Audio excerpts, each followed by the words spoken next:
Olá, amigos da Revolução Industrial Brasileira, como vão vocês?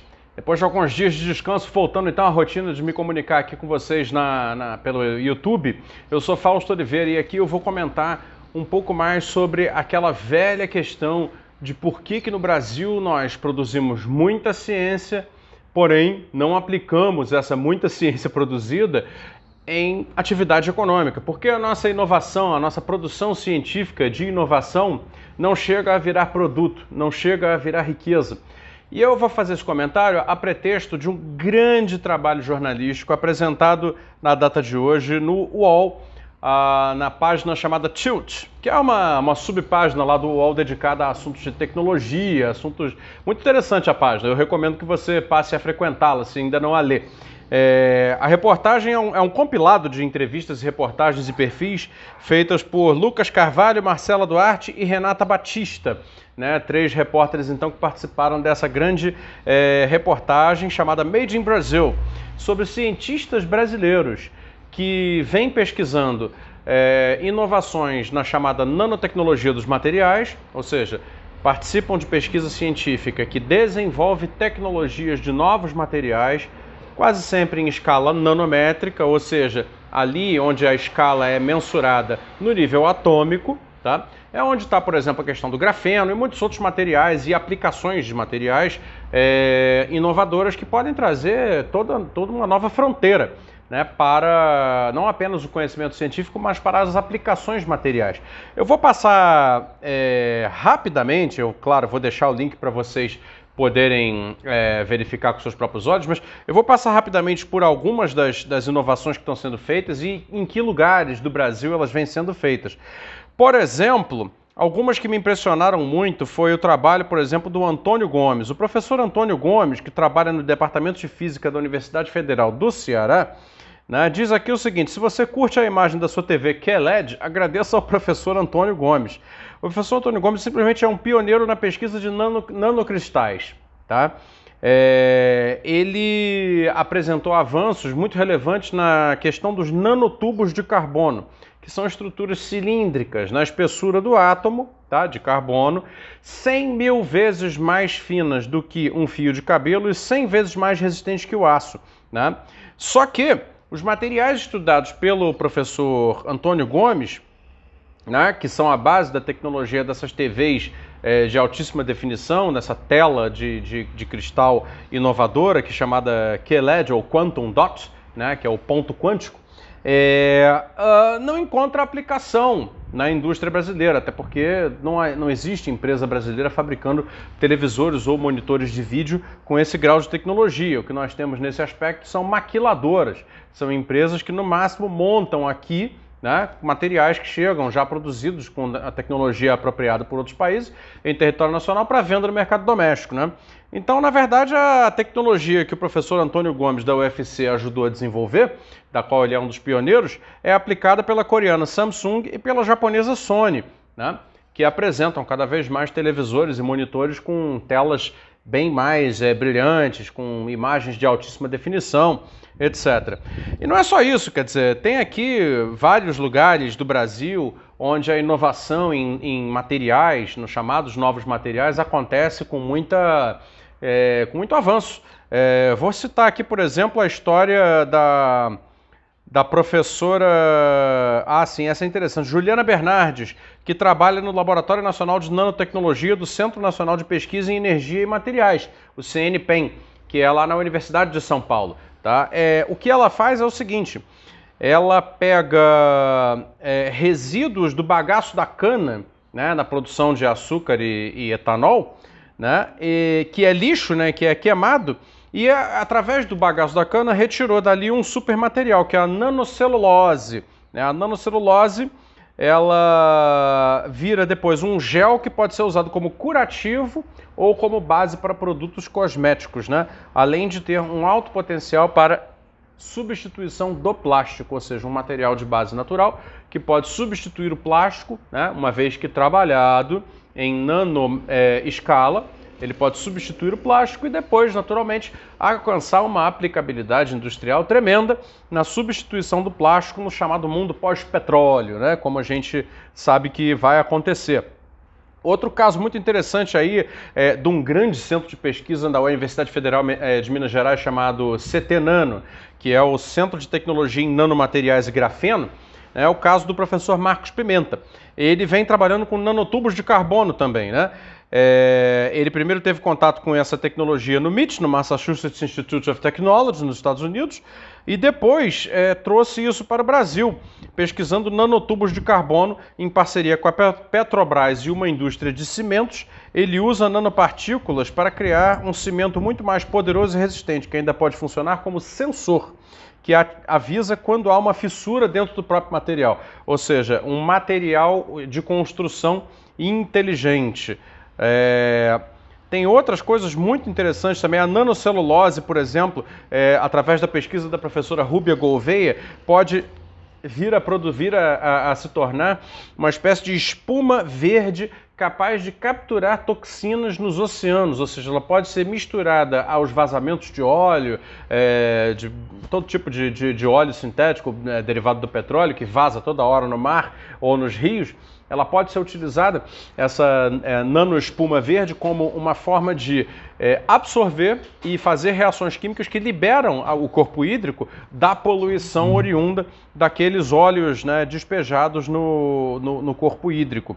O professor Fernando Gallenbeck, por exemplo, que é um veterano da ciência nacional, além de ter passado a vida pesquisando nanomateriais na Universidade de Campinas, na Unicamp, ele chegou a uma descoberta já muito recente que são as tintas anti-chamas. Tá? Você perceba o que é uma tinta anti-chama. Uma tinta que, uma vez aplicada sobre uma determinada superfície, é capaz de impedir a propagação do fogo. Imagine você, a própria reportagem faz essa ilação aqui. Imagine você se o Museu Nacional, no Rio de Janeiro, que foi lambido por chamas há alguns anos atrás, uma perda de patrimônio cultural tremenda, né? Se ele tivesse protegido com as tintas anti-chamas, né, do professor Fernando Gallenbeck, o que não teria sido preservado em termos de patrimônio cultural, né, e patrimônio do Brasil, afinal de contas, né? Vou falar mais um caso aqui, que é o professor Carlos Buffon, que anda trabalhando com nanomembranas, tá? Que são uma sofisticação tremenda isso aqui. Ele trabalha com isso também no CNPEM da USP. Ele simplesmente propõe uma tecnologia que é de biosensores que podem detectar doenças no sangue, ou seja, já é uma coisa para além do exame, para além do equipamento eletromédico de detecção de diagnósticos, de medicina diagnóstica, né? Ele simplesmente troca placas de cobre e de silício, né, nos circuitos integrados por tecidos moles do corpo humano. E assim ele consegue nanotransistores orgânicos que podem, por exemplo, uma vez implementados no organismo, detectar o Alzheimer no sangue humano. Isso é de uma biotecnologia da área da medicina que tem um potencial econômico tremendo. Bom, aí, tendo dito, assim, muito resumidamente, o trabalho de alguns, porque tem mais, né, alguns desses pesquisadores brasileiros, eu queria fazer um comentário aqui para ir encaminhando para o final do vídeo a respeito do seguinte.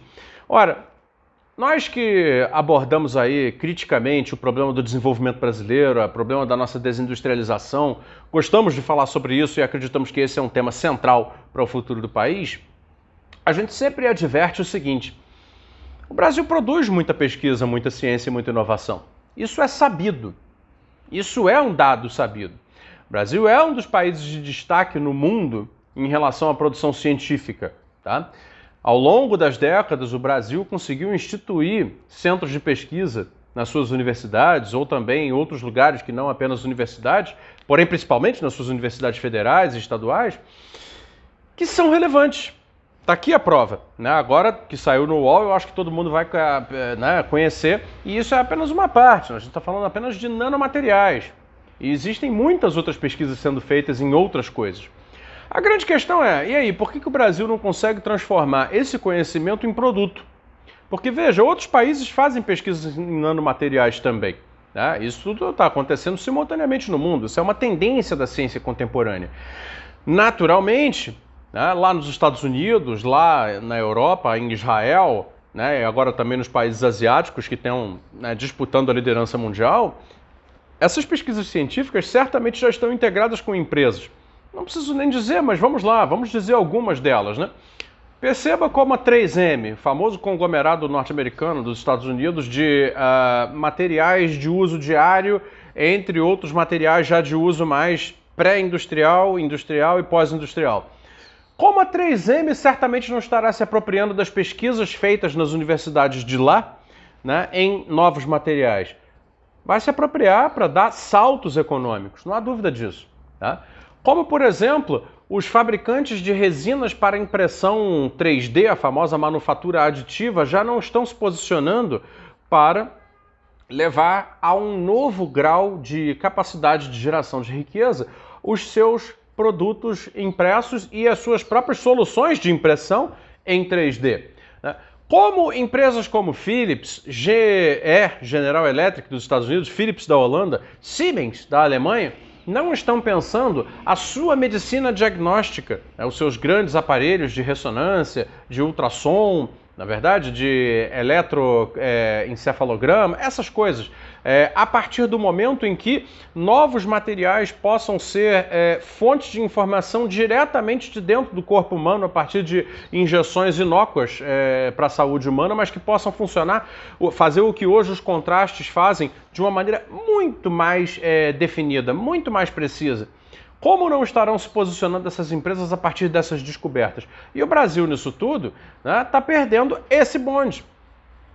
O que, infelizmente, é o triste fim da crônica científica brasileira, né, no século XXI, é que, além de nos tornarmos exportadores de cérebros, porque, graças à nossa burrice estrutural em termos de política econômica, que retira recursos de pesquisas como essas, deixa secar, né, orçamentariamente, quero dizer, né, em termos de dinheiro, deixa secar o ambiente de pesquisa científica, para além dessa fuga de cérebros que nós já estamos vivenciando hoje, né, nós não temos política industrial que seria o necessário para se fazer a extensão material desse conhecimento científico em forma de produto. Não temos, absolutamente. Aliás, é um assunto proibido no país hoje, proibido.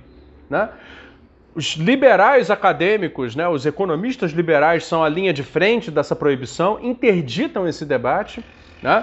A mídia econômica interdita esse debate, dizendo que isso é uma impossibilidade no Brasil, que nós não temos capacidade nem orçamento para isso, que é tudo interditam. Né?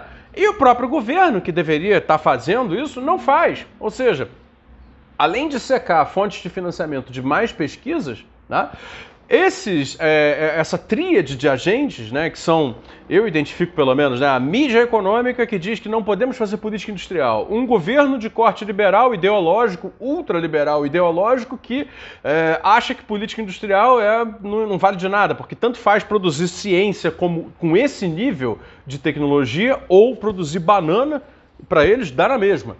Né? O que importa é ter produtividade. Se formos tão produtivos na banana quanto produtivos nesse tipo de ciência e tecnologia, né, para eles dá na mesma. Argumento esse que é corroborado pelos economistas liberais, que são a linha de frente da interdição do debate de políticas industriais no Brasil. E, enquanto isso, nada disso vira empresa, nada disso vira produto, nada disso vira riqueza e destaque do Brasil na competição internacional por mercados de alto valor e altas barreiras de entrada e que, portanto, geram para as empresas que participam alto poder de monopólio que são capazes, altos poderes de monopólio que são capazes de gerar para o país uma posição relevante no mercado internacional, ou seja, riqueza, desenvolvimento. Imaginem vocês a quantidade de cadeias associadas que todos esses projetos, se virassem projetos empresariais, não criariam. Essas cadeias associadas, o mais longas possíveis, o quanto elas pudessem ser, seriam todas elas de alto valor, todas elas demandariam muitos profissionais qualificados, todas elas entregariam em troca excelentes e estáveis ao longo do tempo, vagas de trabalho com alta remuneração. A vida que muita gente pediu a Deus, claro. E lógico, os lugares onde essas iniciativas se instalassem seriam lugares prósperos, porque afinal de contas haveria nesses lugares grandes galinhas dos ovos de ouro, né, gerando riqueza, riqueza e mais riqueza. Ora, Aí você consegue pensar os encadeamentos necessários para transformar isso tudo no quê? Numa grande rede, né, que irradia riqueza no agora e potencial de riqueza no futuro. Nada disso é possível de se falar no Brasil hoje. Tirando eu, Paulo Galo, André Roncalho, Conexão Xangai e alguns poucos outros lugares que também falam, ninguém mais fala. Né? É um debate interditado. Então, parabéns ao UOL, aos repórteres que fizeram essa mega reportagem que você vai poder ler aqui embaixo no link, tá bom? Eu fico por aqui agradecendo sua audiência. Peço que você considere, então, se inscrever aqui no canal Revolução Industrial Brasileira para muitos mais vídeos como esse, né? Como já tem aí 2 anos, a gente já produz quase que diariamente vídeos como esse, tá bom? E se puder divulgar, a gente agradece. Um abraço aí e até a próxima.